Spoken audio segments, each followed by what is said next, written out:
But not only were people living longer before the flood, animals were too. And they were growing bigger. Probably much bigger. Here's a hornless rhinoceros, 18 feet tall. That's a big rhino. People say, that's a prehistoric animal. No, did you know the word prehistoric was not even in the dictionary until about 100 years ago? We collect old dictionaries in our science center. If you have some old dictionaries from 17 or 1800s, we'd love to get them. I got a dictionary from 1766. The word prehistoric was not there. We got a dictionary from 1860. The word prehistoric is not there. No such thing as prehistoric back in 1860. Here's a dictionary from 1892. The word prehistoric is still not there. See, there are things that are pre-flood, but there's no such thing as prehistoric. We have history from the first day. In the beginning, God created the heaven and the earth. You can't go before that. So there's no such thing as prehistoric. But before the flood came, this canopy of water would increase air pressure, which would make things behave very differently. It makes insects grow much bigger. See, insects are limited on size based on the amount of oxygen they can get. Insects that live in oxygen-rich waters get 1,000 times heavier than those that don't. It has to do with the surface area to volume ratio. Without boring everybody for a half hour, the larger an insect gets, it has more skin, but not compared to its volume.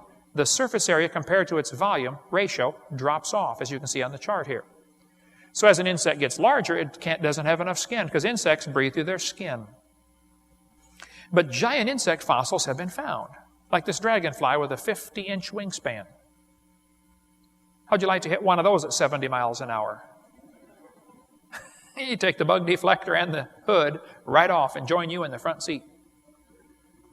Big dragonflies been found fossilized on this planet. Today they get 4 or 5 inches long, not very big. Pre-flood, they were huge. Cockroaches get pretty good size today. We raise them in our museum in Pensacola, the Madagascar hissing cockroaches. But did you know giant cockroaches have been found, 18-inch long cockroach fossils?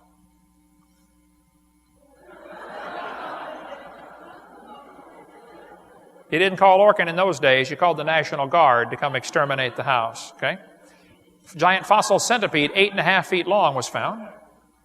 Grasshoppers, 2 feet long, have been found fossilized. You can make a meal out of those. Tarantula with a 3-foot leg span, fossil. 60-foot cattail fossils have been found. A donkey 9 feet high, from Texas, of course. Everything's bigger in Texas, okay? Giant sloths obviously lived on the planet. Now you're going to be told that was millions of years ago. No, it wasn't. It was just before the flood came. Buffalo were found with horn spans up to 12 feet. Elk with 12-foot antlers. Some of you deer hunters are thinking, wow, that'll look good on the wall. How many of you go out and try to shoot Bambi's daddy? Come on, be honest, okay? There we go. Good, good. And eat them too. Fossil kangaroos have been found 10 feet tall. And fossil wombat, the size of a mini.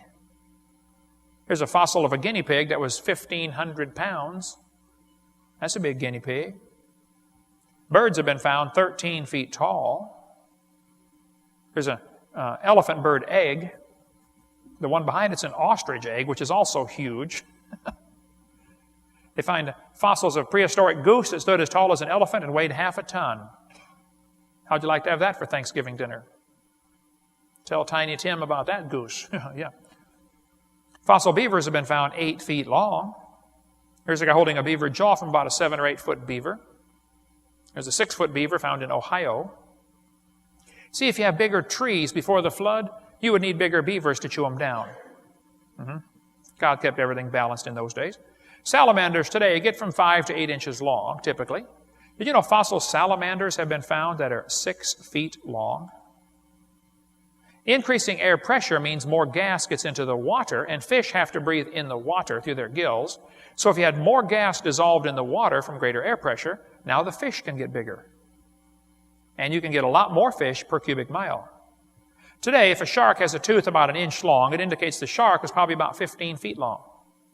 Did you know fossil sharks' teeth are found indicating sharks used to get 80 feet long on this planet? Can you imagine an 80-foot shark? The movie Jaws had a 25-foot shark. You'd have to use Jaws for bait to catch one of these megalodons. Dr. Baugh is raising piranha in an aquarium with a stronger magnetic field around it. Just increasing the magnetic field is doing something, because his piranha are 4 times larger than normal. When he raised fruit flies in a hyperbaric chamber, they lived 10 times longer than normal, just by increasing air pressure.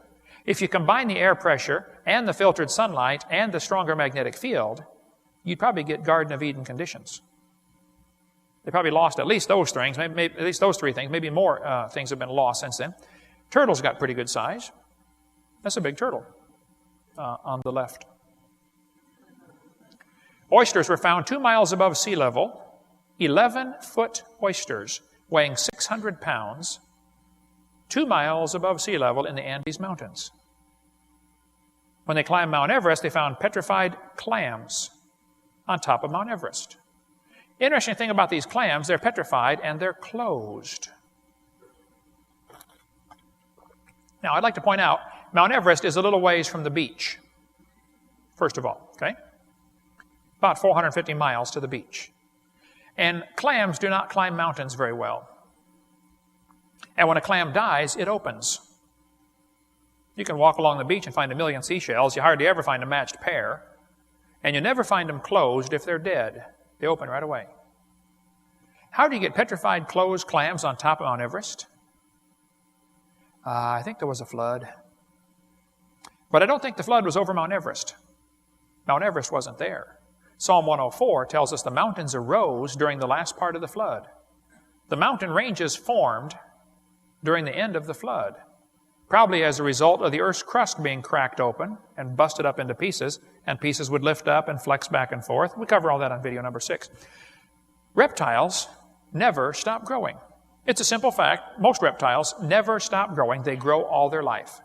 People stop growing. When you're 16 or 18, you're going to quit growing, at least vertically. Some go horizontally thereafter, but reptiles never stop growing. What would happen to a reptile if you put him in the Garden of Eden and let him live to be 900 years old? You'd have a big lizard.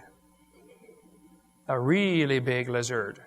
Dinosaurs were big lizards that lived with Adam and Eve before the flood came. You can get these Jackson chameleons right now at the pet store.